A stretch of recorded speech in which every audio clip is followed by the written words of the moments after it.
Bonjour et bienvenue à ce 4e épisode de Petite Obsession, ce podcast où on répond à des questions un peu niaiseuses, quand même de façon très sérieuse. Mon nom est William, je suis accompagné de ma co-animatrice Hélène. Salut, comment ça va? Ça va bien toi? Ça va bien. Je dois avouer que je suis particulièrement excitée par l'épisode d'aujourd'hui parce qu'on va parler d'un sujet vraiment le fun. De quoi on va parler? On va parler d'Halloween en fait. Oui, exactement. En fait, faut dire déjà, le petit disclaimer, au moment où cet épisode sera diffusé, on sera la veille de l'Halloween, ce qui est parfaitement logique. Oui. Mais, parce que plot twist, on n'est pas des masterminds du montage, on vous l'avoue, l'épisode n'a pas été enregistré le 30 octobre, il a été enregistré en fait le 11 octobre, jour de l'Action de grâce. On profite de nos congés, hein? On travaille sinon le reste de la semaine. Mais écoute, si tu connais quelqu'un qui est capable d'enregistrer la journée même qu'il publie et de faire le montage, qui me donne ses trucs parce que c'est littéralement impossible selon moi, mais bon. Ah, je veux définitivement la rencontrer, là. Je peux pas croire qu'une personne qui travaille à temps plein et fait du podcast en parallèle peut enregistrer, monter et publier la journée même. Mais on n'a pas perdu notre sujet de vue pour autant et j'ai nommé évidemment l'Halloween. Oui, ben en fait, aujourd'hui, moi, je vais parler d'un des personnages quand même iconiques de l'Halloween, mais avant ça, je pense que toi, tu veux y aller un peu plus en profondeur sur la fête elle-même. Exactement. Je sais pas toi, mais moi, quand je pense à l'Halloween, plusieurs questions me viennent en tête. Genre, pourquoi on met une citrouille devant notre porte? D'où vient l'idée de donner des bonbons à des enfants? Est-ce qu'on fête Halloween partout dans le monde de la même façon? Bref, si je devais résumer ça en une phrase ou une question, plus j'y pense, puis plus je me demande d'où ça vient l'idée de décorer sa maison avec les affaires les plus laides et effrayantes qu'on a trouvées, pour ensuite donner gratuitement des bonbons à des jeunes qui sont déguisés en des affaires tout aussi laides ou effrayantes. Très bonne question. Tu sais, ça coûte cher, là, distribuer des bonbons. Comment on a convaincu tous ces gens d'avoir un élan de générosité collective le soir du 31 octobre? Sérieusement. Puis les enfants, là, hey, 364 jours par année, on leur dit de pas faire confiance aux inconnus qui leur proposent des bonbons, mais à la fête des morts, ces jours d'exception, what the fuck? C'est vraiment étrange, là, tout ça. Mais avant de répondre à ces questions, tu me connais, quand j'ai une petite obsession, je dois creuser le sujet à fond. Fait que je suis retournée voir l'histoire de cette fête de la peur et aujourd'hui, j'ai envie de t'en parler en espérant justement que ça nous aide à comprendre le lien entre les morts et nos traditions actuelles, à savoir creuser une citrouille et donner le choix entre des bonbons ou un sort. J'ai hâte d'en entendre plus. Ouais, ben en fait, les prémices de l'Halloween étaient déjà célébrées il y a plus de 2500 ans. Quand même? Ouais, les origines restent un petit peu nébuleuses, je te l'avoue, mais on s'entend pour dire que ça viendrait fort probablement d'une fête celtique irlandaise du nom de Samhain. Samhain, je sais pas comment le prononcer, je ne suis pas irlandaise. On le massacrera une couple de fois dans l'épisode au pire. Voilà. Donc on va dire Samhain pour le but de cet épisode. Samhain, ça veut dire fin de l'été. Et c'était l'occasion de célébrer à la fois le passage à la saison sombre, hein, donc l'hiver, et celui à la nouvelle année. Non, l'automne, elle n'existait pas. Oh damn, c'est une invention, la nouvelle, ça là. Ça a l'air... On pourra en discuter dans un prochain épisode ou peut-être sur nos réseaux sociaux, mais de ce que j'ai compris des traditions celtiques, c'est vraiment, on passe de l'été à l'hiver. Donc, c'est le passage vers la saison sombre, l'hiver, mais aussi celui à la nouvelle année. Parce que les Celtes, ils avaient coordonné leur calendrier avec la fin de la période des récoltes, soit le 31 octobre, et non le 31 décembre comme on le fait nous en ces temps modernes. Mais pas la période des récoltes, là, on finit ça avant, mais plutôt j'avais compris l'année qu'on finit le 31 décembre. Et comme toute bonne fête païenne qui se respecte, Samhain ne représente pas juste la fin d'été ou des récoltes, mais c'est aussi l'une des multiples divinités des Celtiques, soit le dieu de la mort, hein, logique, mort Halloween. Tu comprendras évidemment que le rituel de base de cette fête d'il y a plus de 2500 ans n'était pas de donner des bonbons aux petits monstres, hein. En fait, le druide du village, il allumait un feu sacré le soir du 31 octobre pour guider les esprits. Parce qu'il y a une légende qui veut qu'un voile séparait le monde des vivants de celui des morts. Et le 31 octobre, c'est le moment où ce voile entre les deux mondes était à son plus fin. C'était comme un peu leur équinoxe, si tu veux. C'est ce qui permettait aussi l'ouverture des portes du royaume des morts. Donc, les fantômes profitaient de ces nuits qui rallongeaient pour rendre visite aux vivants et créer une sorte de lien entre les deux mondes. Là, tu te dis, ah, c'est cute, là, ils veulent juste nous rendre visite, sont fins, ils veulent prendre de nos nouvelles. Ben, c'est le jour de l'an, hein? On va donner des petits becs à tout le monde. Ouais, sauf que les esprits, il faut les accueillir en bonne et due forme et surtout éviter qu'ils viennent nous hanter, hein. Donc, les Celtes, il y avait quelques rituels pour ça. Okay. D'abord, ils se déguisaient avec des costumes terrifiants, soit pour faire peur aux mauvais esprits puis les éloigner d'eux, pas qu'ils les hantent, ou pour passer inaperçus, parce que, ben, les esprits, ça fait peur. Puis comme ça, ben, ils se faisaient pas reconnaître parmi les fantômes comme étant des vivants. Ben oui, parce que, tu sais, si, mettons, là, t'as le fantôme de ton ex qui te voit, puis là, t'es avec une nouvelle fille, t'es mieux de mettre ton masque pis de te cacher, là. Et puis ça fait peur. Le fantôme d'une ex, là, ça peut faire mal. C'est dangereux. Mais peu à peu, il y a un phénomène qui a gagné du terrain, qu'on connaît aujourd'hui sous le nom de christianisme, hein. Cette belle quoi, ça, religion. déjà? Donc, évidemment, tu comprendras que les chrétiens, qui sont monothéistes, donc qui croient en un seul Dieu, ils pouvaient pas laisser une coutume païenne dans le calendrier. Pour le Dieu de la mort, là. Non, c'est ça. C'était complètement inconcevable. Fait qu'en guise de réplique, les chrétiens ont créé la Toussaint, une fête qui, comme son nom l'indique, célèbre tous les saints et qui a lieu le 1er novembre, soit le lendemain de l'Halloween. Puis là, tu vas peut-être me demander d'où vient le nom Halloween, justement. Ben, ça vient de l'expression anglaise All Hallows Eve, soit la veille de tous les saints. Donc, la veille de la Toussaint. Donc, ça reste avec les saints toujours, là, dans... Tout est dans tout. Mais assez d'étymologie pour l'instant. Revenons à nos traditions celtiques, parce que malgré la création de la Toussaint par les chrétiens, ben, Halloween n'est pas mort pour autant, hein. On continue de la célébrer, cette fête païenne. Ouais, ben, on a gardé beaucoup de vieilles traditions, hein, aujourd'hui, modifiées, disons. Oui, exactement. Mais ça me faisait rire de dire que Halloween n'était pas mort. Donc, le soir de Samhain, les Celtes avaient pour coutume de manger en silence, question de mieux communier avec les défunts, en plus du feu là, qui était fait pour justement guider les esprits. Mais tu sais, même s'ils avaient peur des fantômes, parce qu'ils se déguisaient pour pas se faire reconnaître, ils leur parlaient quand même. C'est pas tout à fait la même peur qu'on a quand on demande à quelqu'un de sortir avec nous, mais c'est presque ça, hein. Ils déposaient aussi des offrandes au pied des maisons et du village, le plus souvent des gâteaux et des pommes, pour s'attirer les bonnes grâces des fantômes. Parce qu'après un an à errer, un fantôme, ça a un petit creux en sapristi. Puis, ben, ils se disaient qu'en les nourrissant, au moins ils s'assuraient de calmer leur colère, si jamais ils étaient fâchés. Pourquoi, on le sait pas. Mais... Non, mais c'est comme t'es pas toi quand t'as faim. C'est exactement ça. C'est comme le slogan de Snickers qui le dit si bien, on n'est pas nous quand on a faim, fait qu'autant se faire nourrir, comme ça, on sera pas en colère. Ça, c'est pas mal la tradition de Samhain, très résumée en général, que j'ai trouvée selon mes recherches. Mais peu à peu, les douceurs initialement destinées aux défunts, qu'on mettait sur le pas de nos portes ou à l'entrée des villages, ils ont atterri dans les mains des mendiants. Parce que de toute façon, on voyait jamais des fantômes venir les chercher vraiment. Donc, ils allaient les voler à l'endroit où on les déposait, en fait. Ben, en fait, ce qui est arrivé, c'est que y a pas eu de putsch de la plèbe ou de quoi de même, là.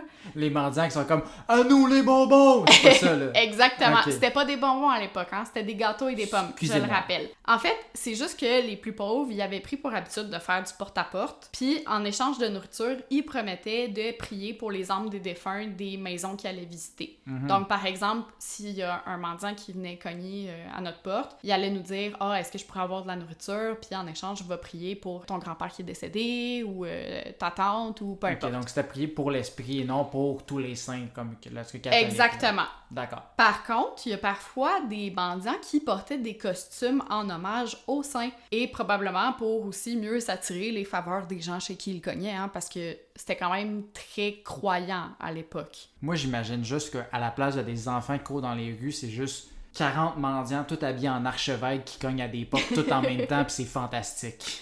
Écoute, j'ai pas vu d'image comme telle parce qu'on s'entend que ça remonte à avant la création de l'appareil photo. Oh là là! Mais ça reste que le trick or treat moderne qu'on connaît aujourd'hui, ce serait un héritage des croyances païennes et non une initiative de Cadbury pour liquider son stock. OK. Grosso modo. En fait, c'est vraiment plus après la Grande Dépression et la Seconde Guerre mondiale, dans les années 50 à peu près, que la récolte des bonbons telle qu'on la connaît aujourd'hui est devenue vraiment populaire. OK. Je vais t'expliquer par après pourquoi on en est venu aux bonbons. OK. Mais en fait, pourquoi c'est devenu populaire dans ces années-là, c'est un petit peu la même raison de pourquoi on a connu les années folles dans les années 20, juste après la Première Guerre mondiale. En fait, il paraît que les gens, ils cherchaient des excuses pour s'amuser et faire connaissance avec leurs voisins. Un petit peu de party, là, après les mauvaises années. Exactement. Fait que je te l'annonce aujourd'hui, Will. Halloween, là, pour moi, c'est le simple fruit d'une appropriation culturelle où on invite les enfants à parodier des mendiants en passant récolter des friandises déguisées à travers le voisinage, et ce, à des simples fins de divertissement. C'est un peu problématique, l'origine, mais bon... C'est résumé, mais c'est mon constat principal. Rions des mendiants, Exactement. Puis c'est pas que... J'ai pas lu ça sur Internet, là, c'est comme ton quoi, interprétation mais quand c'est même, vraiment... c'est logique. C'est ça, c'est vraiment mon interprétation qui est comme, OK, on est allé chercher ça chez les pauvres, puis en plus, on s'approprie une coutume celtique, alors que Ouais. on n'est pas vraiment celte, mais bon. Question pour toi, Oui. peut-être que tu vas y arriver plus tard, mais est-ce que c'était les mendiants qui, à la base, disaient « trick or treat » parce que si tu leur donnais pas... Non, ça, c'est plus venu plus tard, Ok. dans les années 70, 80, quand vraiment Halloween est devenu populaire. J'ai pas trouvé exactement la signification de trick or treat. Ben, pas la signification, mais plutôt l'origine de trick or treat. Mais j'ai une petite idée et je vais y venir plus tard. Parfait. Notons par contre que les friandises de l'époque, c'était souvent des noix et des pâtisseries maison. Pas mal moins nice qu'aujourd'hui, là. Ouais, tu sais, on n'en veut pas, là, des oméga 3 ou du gras. Quoique, du gras, on en prendrait un peu. Mais un enfant un peu moins, ça Mais- fait moins, tu sais. Un enfant, ça veut surtout du sucre, là, Ah ouais. pour le buzz, on s'entend. Il y a rien de pire que des enfants sur un rush de sucre. Puis c'est là que, justement, les géants des sucreries ils ont vu une opportunité marketing de commercialiser les bonbons à l'automne, comme ils le faisaient déjà à Noël et à Pâques avec le chocolat, par exemple, ou les friandises de Noël. Fait que question que ce soit plus pratique que de distribuer des pâtisseries, ces marques qui ont créé des formats réduits de leurs bonbons. Donc c'est pour ça qu'on a des petits formats de Kit Kat, Mars ou Parce que ça Twix. revient cher de donner des grosses Kit Kat à tous les enfants. Exactement. Puis les gens peuvent les distribuer le soir du 31 octobre. Fait que maintenant qu'on sait d'où vient l'idée de récolter des bonbons, je peux maintenant me pencher sur une autre question que j'avais. Alléluia! Pourquoi on met une citrouille devant notre porte? Très bonne question. Ben, déjà, faut savoir qu'à l'origine, le symbole d'Halloween, c'était pas une citrouille. Sais-tu c'était quoi? Une feuille morte? Non, c'était le navet. What the fuck? Ouais. Puis c'est peut-être pour ça, d'ailleurs, que plusieurs films d'Halloween sont drôlement mauvais, tu sais, c'est des navets, hein? Troumtch. Mais citrouille ou navet, je pensais d'abord que c'était lié au fait d'offrir de la nourriture aux esprits, tu sais, parce qu'on les mettait devant nos portes. Mais Et en c'est même le temps temps, des récoltes, là, aussi. c'est ça, exactement.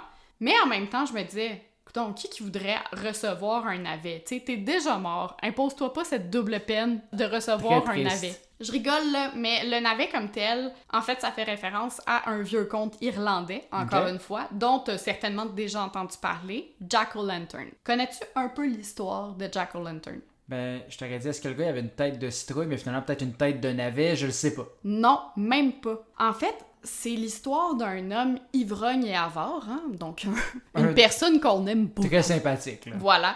Jack, qui passait le plus clair de son temps dans les tavernes. Of Et course. l'élément déclencheur, c'est qu'une nuit, le diable a tenté d'acheter son âme. Donc, Jack, il a tout bonnement accepté, parce que pourquoi pas, hein, on Rien aurait d'autre tous à fait faire. ça. Et en échange, il a demandé au diable d'avoir un dernier verre. Parce qu'on se rappelle que c'est un ivrogne, de toute façon. Non, mais tant qu'à faire un pacte avec le diable, essaie de te forcer un peu plus, fais un meilleur choix que ça, là. Ouais, tu sais, quand t'as les priorités à la bonne place. Mais on dit ça, là, Jack il était quand même malin. Parce que lorsque le pacte a été conclu, le diable il s'est transformé en pièce de monnaie. Question que Jack ait de quoi payer ce fameux dernier T'es pas verre. capable hein. de juste en faire apparaître une, il s'est transformé en pièce de monnaie. Bah écoute, je connais pas tant les super pouvoirs du diable, je l'ai jamais vu, mais c'est ce que l'histoire dit. Parfait. Et plutôt que de dépenser cette fameuse pièce de monnaie, Jack, il l'a mis dans sa poche, là où se trouvait une croix. Et qu'est-ce qui se passe quand le diable est confronté à un symbole religieux comme une croix? c'est un gros fight dans ses poches, je sais pas... Non, ça le paralyse en fait. Ah. Fait que le diable, il était pris au piège et prisonnier de la poche de Jack, mais il a fini par pouvoir retourner en enfer après avoir négocié avec Jack 10 ans de sursis. Donc, pendant 10 ans, il laissait Jack tranquille. Mais là, il avait-tu son verre pendant ces 10 ans-là ou pas? Là, c'est 10 ans plus tard qu'il va l'avoir. Ça, je pense qu'il a trouvé les moyens de se le payer. Il a peut-être mendié aux portes. Je le sais pas. Ok. L'histoire ne le dit pas.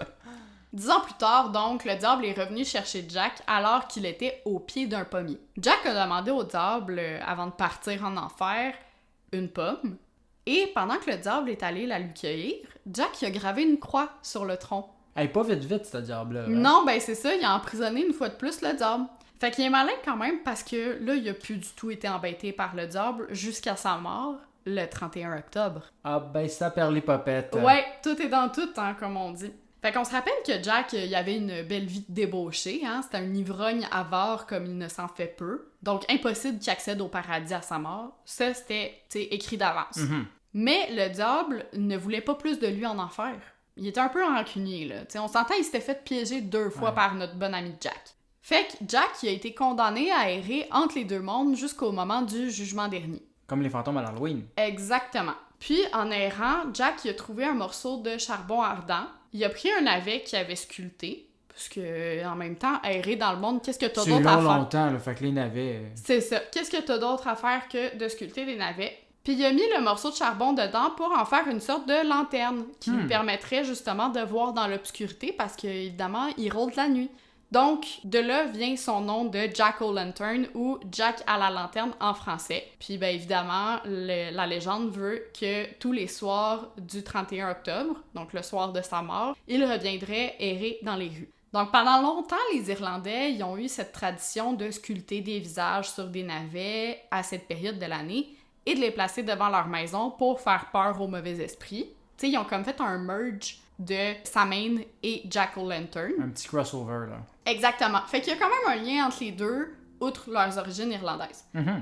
Mais là, tu vas me dire, OK, ben, d'où ça vient la citrouille d'abord? Ben, en fait, au 19e siècle, alors que l'Irlande vivait une importante famine, il y a plusieurs Irlandais qui sont venus s'installer aux États-Unis, hein. Puis là, il y a certains écrits qui disent que les Irlandais n'arrivaient pas à trouver des navets pour perpétuer cette tradition, fait qu'ils ont opté pour la citrouille en guise de remplacement, parce qu'elle était particulièrement répandue aux États-Unis. Mais il y en a d'autres aussi qui affirment plutôt que de creuser dans une citrouille, ben, c'était tout simplement plus facile que dans un navet, et avec raison. Quoi qu'il en soit, tu comprends qu'en raison de ses origines, Halloween, c'est une fête plus connue dans les pays anglophones que francophones. Hein? Donc l'Irlande, l'Angleterre et les États-Unis, étant donné que les Irlandais sont allés là-bas. Oui, puis même l'Australie, le Canada, bref, un peu partout où l'Angleterre est allée coloniser. Si c'est beaucoup d'endroits, ça, quand même. Voilà. En France, par exemple, il n'y a pas vraiment de coutume pour Halloween. Okay. Moi, je me rappelle que quand j'en parlais à mes cousins et cousines là-bas, j'avais l'impression de voir un chevreuil sur le bord d'une autoroute, là, illuminé par des phares. Comme je parlais pas le même langage qu'eux. Mais ils ont la Toussaint, par contre. Ils ont la Toussaint, ils ont même une semaine de vacances à la Toussaint parce que c'est ben. une fête religieuse, puis les Français sont tout le temps en congé. Donc ils ont juste pris un autre chemin sur la même fête. Ouais. Sauf en Bretagne, par contre, où jusque dans les années 1950, on sculptait des lanternes dans des betteraves ou des rutabagas, puis on les plaçait sur le bord des routes pour faire peur. Mais ça s'arrêtait pas mal à ça. En fait, je dis qu'Halloween n'existait pas vraiment en France, là, mais en 97, il y a la compagnie de télécommunications Orange qui a fait un gros stunt pour le lancement du téléphone mobile Halloween. On salue le nom. Non, ça je le refuse. Les autres, je les acceptais, ceux-là, c'est non. Ce téléphone qui était évidemment de couleur orange, hein? De la compagnie Orange, what a voilà. surprise. Tout est dans tout, encore une fois. Bref, pour leur stunt, ils ont disposé de pas moins de 8000 citrouilles sur la place du Trocadéro à Paris, qui fait face à la Tour Eiffel. Je sais pas toi, là, mais je trouve ça extraordinaire comme stunt. Que genre, tu te lèves un matin, tu sors du métro, puis tu vois juste 8000 citrouilles. C'est un excellent stunt, mais qui finalement n'a pas fait plus que les Français trippent sur l'Halloween aujourd'hui. Hein. Non, c'est ça. Parce que c'est une fête qui est perçue comme étant très commerciale. Tu sais, c'est venu vraiment tard en France. Fait que déjà là, les compagnies de bonbons, par exemple, il y avait la main mise sur ce marché. C'est pour ça aussi qu'on dit que ça n'a pas vraiment fonctionné en France. Ah, le capitalisme américain va finir par les avoir. Ouais. Puis on sait évidemment pas qu'est-ce qui a été fait de ces 8000 citrouilles. Est-ce qu'ils ont fait des tartes qu'ils ont données à des mendiants ou... Je sais pas. À des mendiants. À des mendiants déguisés en saints. Bref, si on se transporte de l'autre côté de la planète, donc plus proche de chez nous, au Mexique et même en Amérique latine, on fête plutôt El Día de los Muertos, le jour des morts, Ouais. qu'on connaît bien, où la mort, c'est presque un prétexte pour célébrer la vie, en fait. Là. On ajoute des couleurs, des motifs souvent joyeux à des symboles un petit peu plus macabres, genre des crânes. Ouais, puis il y a le même principe un peu là, du passage des morts là, avec eux. Exactement. Puis c'est probablement la fête la plus importante dans la culture latine. En Polynésie française, c'est le Turramara. Encore une fois, pas certaine de la prononciation. Oui, mais tu roules si bien tes R, on sent un effort, tu sais. C'est pas tant les R qu'il y a que 4 A dans le nom, mais dont 2 collés. Bref, lors de la Turramara, les cimetières sont littéralement inondés de fleurs et dès la tombée de la nuit, on y met des bougies, on y entend des chants religieux. Bref, apparemment que c'est magnifique. À l'île Maurice, dans l'océan Indien, en plus des prières traditionnelles, on prépare souvent le repas préféré des défunts qui étaient dans notre entourage et on le dépose sur leur tombe avec un verre de rhum, évidemment. Ben oui, parce que les fantômes, ça a soif aussi, ça pas juste faim, hein. C'est comme des pirates. À Taïwan, octobre, c'est plutôt la fête des lanternes. Fait qu'une célébration qui est beaucoup plus joyeuse et colorée que la version anglo-saxonne qu'on connaît d'Halloween. Puis Jack est pas relié à celle-là, là. Non, c'est ça. Fait que dans le fond, c'est un petit peu plus le jardin botanique, mais à l'échelle d'un pays, si tu veux. En Chine, le 7e mois du calendrier lunaire, c'est le mois des fantômes. Donc, leur retour sur Terre y est célébré par des repas réconfortants pour apaiser les esprits, un peu comme les traditions celtiques, et de l'encens qui vise à les apaiser et à les délivrer de leurs tourments. En Sicile, les parents y déposent discrètement des cadeaux qu'ils achètent à la foire des morts dans la chambre des enfants durant la nuit du 1er au 2 novembre. Puis les enfants, bien évidemment, ils croient que ce sont les défunts qui sont venus les porter, un peu à la manière de la fée des dents, si tu veux. C'est pas sous l'oreiller, par contre, parce que ça rentrerait pas bien, là. Non, c'est vraiment plus déposé. C'est un mélange, en fait, fée des dents puis Noël, sauf qu'il n'y a pas de sapin. Ouais, puis là, à la base, au lieu de créer un personnage,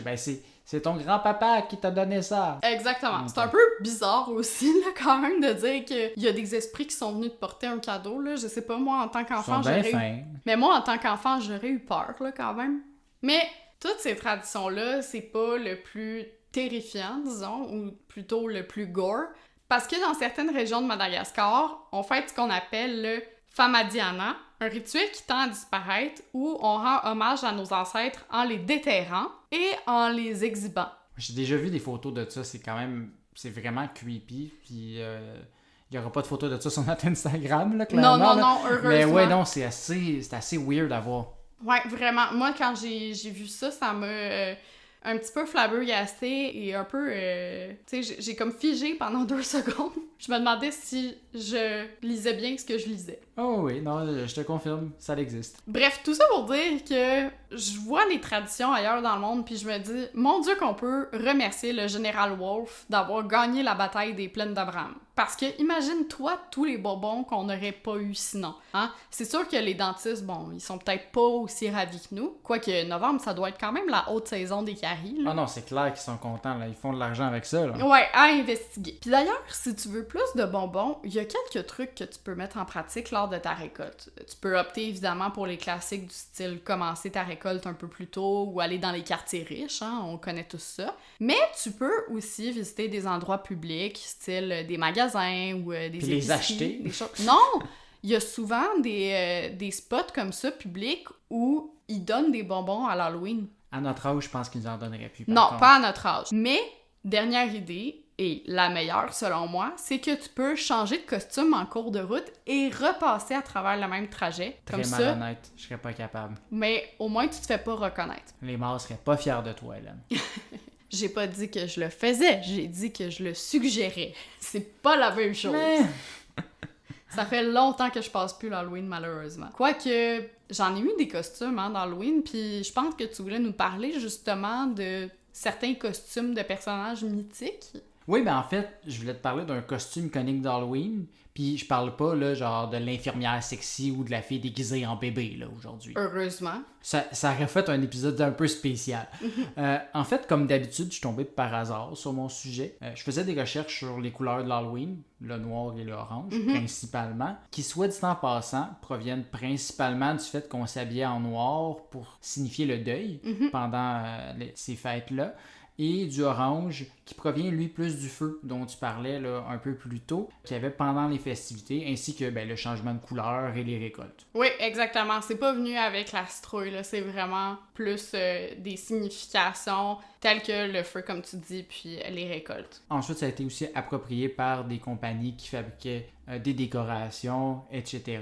Mais dans tous les cas, pas quelque chose pour faire un épisode complet. Hein? Je viens de faire un gros 30 secondes là-dessus. Tout ça pour dire comment je me suis rendu, je pourrais pas te le dire, mais dans mes recherches sur les couleurs, je suis quand même tombé sur une histoire qui était, ma foi, fascinante et saugrenue. C'est-à-dire la raison pourquoi les sorcières volent sur des balais. Je trouve que c'est une excellente question, puis je suis presque déçue de pas y avoir pensé. Mais j'y ai pas pensé, je suis tombé dessus par hasard, les merveilles de la recherche pour le podcast. C'est une courte histoire quand même, mais vraiment fascinante. Donc, premièrement, on va remonter un peu dans le temps pour parler des sorcières dans l'histoire. Je pense pas que j'ai besoin de te faire une définition d'une sorcière. Non, je sais à peu près ce que c'est, et je dois avouer que je me suis déguisée en sorcière dans mes jeunes années d'enfant qui passait l'Halloween. Voilà. Moi, je me suis déguisé en Harry Potter. Donc, peut-être. Donc, le mot sorcière provient du latin populaire sortiaris, qui signifie diseur de sort. Donc, on retrouve des références aux sorcières jusqu'en l'Antiquité, en fait. Entre autres, dans l'Odyssée d'Homère, où il y avait Circé qui a transformé la gang d'Ulysse en cochon en droguant leur verre. Ah ben oui, pourquoi pas? Ben oui, comme quoi il n'y a pas juste dans les bars louches qu'il faut surveiller son verre. Hein? Il là, non, ça c'est sûr. Ensuite, l'histoire des sorcières, ça vient beaucoup au Moyen-Âge, où, entre autres, il y avait Clovis, le premier roi des Francs, dont on a parlé dans notre premier épisode du podcast, Wink Wink. Allez l'écouter. Ben, pas tout de suite, là, après celui-là, quand même. Après, là, quand même. Là, mais vous avez le temps de finir celui-là, puis... C'est ça. Il est sur toutes les plateformes d'écoute. C'est ça. Donc, Clovis, lui, il a condamné les sorcières à payer des amendes élevées. Donc, il était quand même smooth. Donc, si tu faisais de la sorcellerie, tu vas payer. Et ensuite, il y a Charlemagne qui a dit je vais en rajouter une coche. Donc Charlemagne, l'inventeur de l'école selon France Gall, il a prévu plutôt les emprisonner. Comme quoi, pas toujours des bonnes idées, ce Charlemagne. Mais malgré que les lois étaient relativement smooth, les villageois, ils se foutent un peu de la loi, skip le procès, puis on va direct au lynchage public. Ah ben oui, pourquoi pas, hein? Ben oui, quand on parle de divertissement de ces années-là... Mon Dieu. Malheureusement, les exécutions étaient le moyen de divertissement du Moyen-Âge. Pour vrai, une chance qu'on a eu Internet pendant la pandémie, parce que sinon, je pense pas qu'on aurait payé cher de notre peau. Donc, vient un temps au 15e siècle que finalement, on est vraiment rendu dans une chasse aux sorcières. C'est pleinement lancé. Ça rentre plus dans les lois. On se rend dans des procès et justement aux fameuses exécutions, brûler les sorcières, comme on connaît de l'histoire. Ouais, comme on a vu dans nos cours d'histoire sur l'Inquisition, l'index et tout ça. Là. Exact. C'était tellement rendu intense qu'il y avait même un traité qui a finalement été retiré très rapidement par la suite dans l'histoire, tu comprendras par ce que je vais te dire, qui est écrit par deux bozos qui devraient mériter d'être lynchés ici maintenant dans ce podcast, c'est-à-dire les dominicains Henrik Kramer et Jacques Spreger qui ont écrit le Malus Maleficarum ou Marteau des sorcières, qui codifiait les croyances préexistantes et qui est stéréotypes absolument dégueulasses et misogynes de façon beaucoup trop détaillée sur pourquoi les femmes seraient de nature plus prédisposées à céder aux tentations de Satan, donc à devenir sorcières. Selon eux, c'était parce qu'elles étaient plus faibles et inférieures intellectuellement. Mais je comprends pas ça parce qu'en même temps, on dit que c'est la femme qui est la tentation. Tu sais, Ève, c'était la tentation. Puis là, on dit que c'est Satan, la tentation, puis que c'est les femmes qui se laissent tenter. Ah, les contradictions chez les catholiques, hein? On est d'accord qu'il y en a quelques-unes. À peine. Donc, le traité, il fait pas juste décrire pourquoi les femmes deviennent sorcières, mais aussi comment capturer les sorcières telles des Pokémon du Moyen-Âge.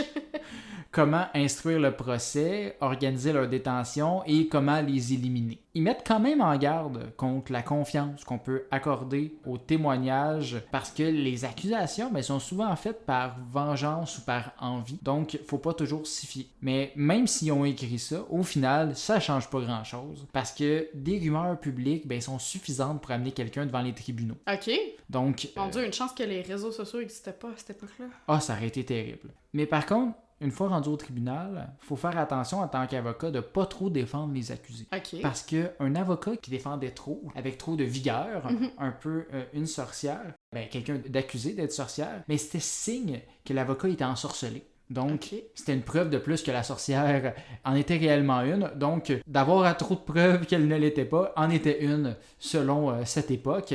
Quel fantastique système. Est-ce que c'est ce qu'on appelle les avocats du diable? Oh, I love it. I know. Tu me parles de Satan, de sorcière, d'avocat. Le lien se fait tout seul. Assez vite. Mais je tiens à te rassurer, Hélène, parce que dans le traité, il voulait justement rassurer la population que les juges n'allaient pas être ensorcelés. Parce que, en fait, en tant que représentants de Dieu, ils sont immunisés contre les sorcières. Donc, oui. C'est sûr que le processus était complètement fair.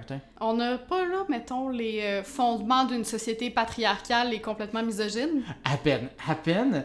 Les historiens estiment qu'entre 50 et 100 000 personnes auraient été amenées au bûcher pour avoir été accusées d'être sorcières. Mon Dieu, mais c'est la population de Trois-Rivières, ça? Mais c'est encore plus aberrant quand tu penses au fait que la population de l'Europe à ce moment-là, c'est environ 80 millions de personnes. Donc c'est comme 100 000 personnes sur 80 millions. C'est quand même une énorme proportion de personnes brûlées pour une simple raison. Là. Effectivement. Donc c'est vraiment entre 50 et 100 000 parce qu'on estime 110 000 procès et un peu moins. Non, puis je veux dire, c'était beaucoup trop long de compter le nombre de cendres et de cadavres brûlés. Là. Mais surtout 600 ans plus tard, un peu plus difficile à faire. 80% des victimes seraient des femmes. Of course. Et majoritairement, sans surprise aussi, des jeunes femmes de la classe populaire. C'était comme on le sait aujourd'hui, en fait, finalement, principalement des sages-femmes ou des guérisseuses qui fabriquaient des remèdes, des tisanes ou autres potions à base de racines et d'herbes. Rien d'alarmant. Hein? Non. Au final, quand tu sais réellement ce que c'était, essentiellement, si elles étaient vivantes aujourd'hui, ça serait des gérantes là, dans un Rachel Berry. On salue ma mère en passant. Salut Cathy! Ce qui est ironique dans le traitement qu'on faisait subir à ces femmes-là, c'est que dans les mêmes années, il était aussi pratique courante dans les monastères d'avoir un jardin qui faisait pousser des herbes pour fabriquer des onguents et utiliser des plantes médicinales sans qu'eux soient accusés de sorcellerie. Hypocrisie, sexisme, franchement, l'Église catholique ne serait pas capable de faire ça. Ben non, c'est jamais arrivé. Puis, tant qu'à moi, il y a pas mal plus de chances que ce soit la gang de gars en toche brune qui sera juste le dessus de la tête qui sont contrôlés par Satan. Là. Tu prends pas cette décision-là sans que ça soit un prank. Là. Mais bon, revenons à nos sorcières bien-aimées. Oh, j'aime le petit clin d'œil. Il était bien connu que les sorcières faisaient aussi des cérémonies nocturnes appelées sabbats, dans lesquelles elles faisaient des rituels, des potions, puis qui s'enduisaient d'onguents. Le 31 octobre était d'ailleurs le moment favori des sorcières. Je pense qu'on appelle aussi la Samhain la fête des sorcières. Si en fait, la Samhain, comme c'est la nouvelle année, on dit que c'est la nouvelle année des sorcières, donc ce que tu me dis là, disons que ça me surprend pas tant que ça. Bon. Mais peut-être que nos auditeurs, oui. C'est ça, toi, ça te surprend pas. L'origine du mot sabbat est disputée. Il s'agirait peut-être d'une déformation de Sabbacisus ou Sisus, qui fait référence au dieu Bacchus, l'équivalent romain de Dionysos, qui était donc le dieu du vin, de l'excès, puis des 5 à 8 à Sherbrooke. Oh, ça me manque tellement! Fait là, nos chasseurs de sorcières, ils ont quand même de la misère ici, là, si tu le vois bien, à dire, c'est quoi que les sorcières vénéraient? C'était Bacchus, c'était Satan, les divinités celtes, la lune. Pas trop l'air de les déranger de se contredire dans ces années-là. En tout cas, le dieu Bacchus, il est représenté généralement comme étant un petit dodu avec des cornes.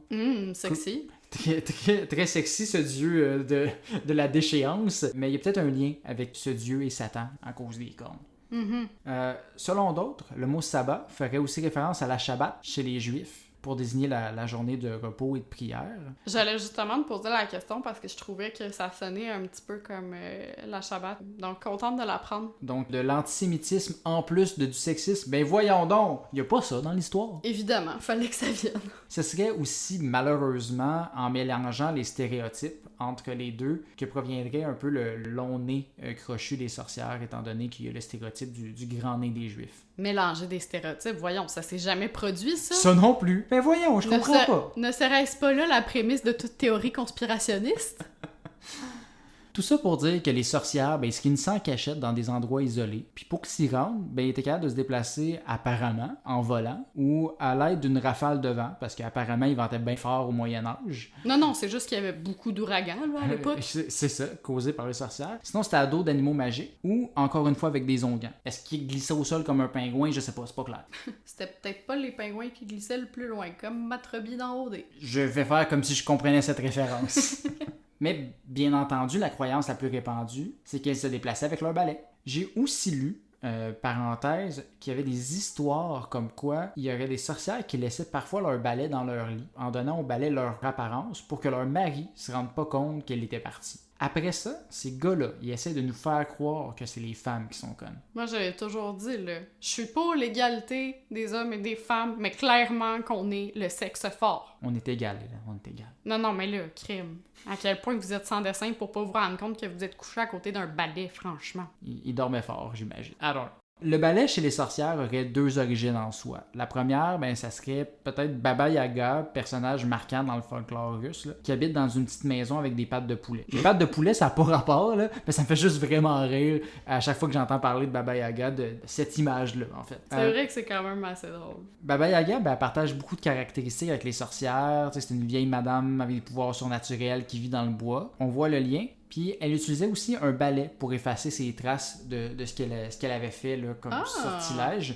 Donc, il y aurait peut-être une origine là-dedans. Mais l'autre origine est un peu plus complète. En fait, c'est que ça proviendrait des fameux onguents que je parle depuis tantôt. Ces onguents contenaient généralement un mélange de différentes plantes, dont je vais aussi massacrer le nom. Donc du jusquiam, de la belladone, de la mandragore ou du datura, parce que c'était des plantes riches en alcaloïdes tropaniques. Moi, j'ai lâché ma chimie là, à la première session de cégep. Mes cours de chimie sont loin, fait que je vais te résumer, et on va pas aller dans une grosse parenthèse scientifique. Ces alcaloïdes-là sont toxiques, puis ils se divisent en 3 groupes qui sont tout aussi imprononçables. Donc, l'iosquiamine, la scopolamine, le calistégénie et la cocaïne. Ah, la fameuse coco! Ben c'est ça, là on voit un peu plus un lien. Les plantes que j'ai mentionnées sont dans le premier groupe, donc avec les iosquiamines ou scopolamine. Et tu comprendras qu'en étant dans la même catégorie, en gros guillemets, que la cocaïne, il y a des petits effets dans le coco associés à ces plantes-là. Je vois. Donc, pour éviter un gros bad trip, on rajoutait à ces plantes de la joue-barbe ou des fougères pour atténuer un peu la toxicité des plantes, puis on obtenait un onguent qu'on pouvait ensuite se badigeonner amplement. Ok, donc les sorcières, dans le fond, c'était les premiers à couper la drogue pour pouvoir en vendre plus puis mettre plein de cossins dedans, là. Non, là, c'était plus pour juste vraiment pas mourir. C'était comme, on retire le fentanyl de l'intérieur de notre drogue, là. C'est équivalent, là. Idéalement, pour sentir le buzz, fallait appliquer l'onguent par frottement sur la peau fine. Donc, les tempes, les aisselles, les chevilles, les poignets. Oui, c'est là aussi où on teste le lait pour savoir s'il est trop chaud pour les bébés, donc... Lien que je ne vois plus ou moins, mais d'accord. Moi aussi, mais c'était juste pour dire que j'avais des connaissances sur la peau fine. Bravo. Puis je sais m'occuper d'un bébé. Ouais, à peu près. C'est tout ce qu'il faut. Idéalement, pour sentir le buzz, fallait appliquer l'onguent par frottement sur la peau fine. Fait que les tempes, les aisselles, les chevilles, les poignets, ou dans les muqueuses pour une absorption plus rapide et forte. Quand je dis muqueuse, je parle bien entendu de l'organe de copulation féminin, puis de l'autre trou qu'aucune fille n'a jamais utilisé parce qu'ils font pas numéro 2. Là. C'est vrai qu'on n'en fait pas. C'est une légende urbaine. Donc, les jeunes qui se mettaient des tampons de vodka dans le compacteur à déchets, là, ils n'ont rien inventé. Puis encore là, en passant, certaines études en pharmacologie disent que l'administration de drogue par le rectum, ça fait pas nécessairement l'effet escompté. C'est plus dans le trou en avant là, que ça fonctionnerait pour mesdames les sorcières. Intéressant, j'en prends note. Si tu veux. Mais non, mais tu sais, si un jour j'ai cette idée folle... c'est pas une bonne idée. Je te le conseille pas. Mais c'est quoi le lien avec le balai? En fait, selon certains documents d'enquête sur des sorcières au 14e siècle, il aurait trouvé des peaux d'onguents à côté de bâtons qui auraient été enduits de cet onguent-là et qui auraient servi à aider à l'application au niveau de certains endroits du corps, donc par frottement. Donc, je te laisse imaginer un peu ce qui est venu en tête de ces gens-là. Ce qui a fait qu'ensuite, on a retrouvé plusieurs peintures et images de femmes nues qui chevauchent un bâton ou un balai, soit assis ou couché. Le bâton dans l'entrejambe, disons ainsi. D'accord. Pas rentré, mais sur le long, comme assis, comme on voit une sorcière. Merci pour tous ces détails. Mais écoute, d'où l'image aujourd'hui de la sorcière à califourchon sur son balai. Qu'est-ce qu'il y en a en fait du fait de voler avec le balai? Ben, les effets de ce fameux onguent, c'était d'être un analgésique, mais aussi d'être un hallucinogène qui donnait l'impression de planer ou de voler. L'effet de la drogue sur l'esprit a donc été reprise dans l'histoire, peut-être un peu trop de façon littérale, et il a été déterminé que ces femmes étaient capables de voler, littéralement. Tout à fait plausible. Ben oui, donc combinons cet élément-là avec l'image de la femme couchée sur son balai, puis on retrouve quelqu'un qui vole littéralement avec son balai. C'est quand même fascinant de se dire que des guérisseuses à la base, en quête d'une petite soirée de buzz parce que leurs hommes étaient partis à la taverne, mais s'est transformé à travers les siècles vers l'image désormais laide et habillée avec un rire diabolique. T'sais. Ben, en même temps, je veux dire, c'est pas mal ça que je me fais de l'idée d'un junkie, hein? Quelqu'un d'habillé mais laid parce qu'il a été détruit par la drogue. Je sais pas si les sorcières étaient vraiment plus détruites ou s'il y avait juste des bons petits buzz. Tu sais, on a eu cette image-là qui a évolué avec les siècles. Puis si on veut pousser encore plus loin, ça a aussi mené éventuellement à Harry Potter, comme je parlais tantôt, qui joue au Quidditch sur son Nimbus 2000, qui a ensuite, à son tour, évolué en des gens dans la vraie vie qui ont adapté le sport, le Quidditch. Donc, dans plusieurs universités, dont McGill, il est maintenant possible d'observer des gens avec un bâton entre les jambes qui courent après un gars habillé en jaune qui se prend pour un vif d'or. Comme quoi, on retrouve dans les petits pots les meilleurs onguents et dans les meilleurs onguents, les meilleures histoires. Oh wow, j'adore ça. C'était ma petite touche poétique pour cette fin d'épisode. Donc, c'est ce qui conclut l'histoire des sorcières pour aujourd'hui. Peut-être une autre histoire sur un autre personnage mythique de l'Halloween l'année prochaine, qui sait. Mais pour aujourd'hui, c'était la fin de notre épisode 4. Je te laisse le mot de la fin, Hélène. Oui, ben écoutez, si vous avez aimé l'épisode, on vous invite à vous abonner, lâcher un petit like, la petite cloche, là, le classique que toute bonne personnalité publique lance. Je suis pas en train de dire qu'on est des personnalités publiques, là, loin de là. Mais bref, tout ça pour dire que si l'épisode vous a plu, on vous invite à vous abonner sur la plateforme de votre choix, que ce soit Spotify, Apple Podcast, Google Podcast, YouTube, peu importe. Abonnez-vous. Et suivez-nous évidemment sur les réseaux sociaux, sur Instagram, Facebook et TikTok pour plus de contenu qui joignent le futile à l'agréable. Merci à tous et à la prochaine. Bye!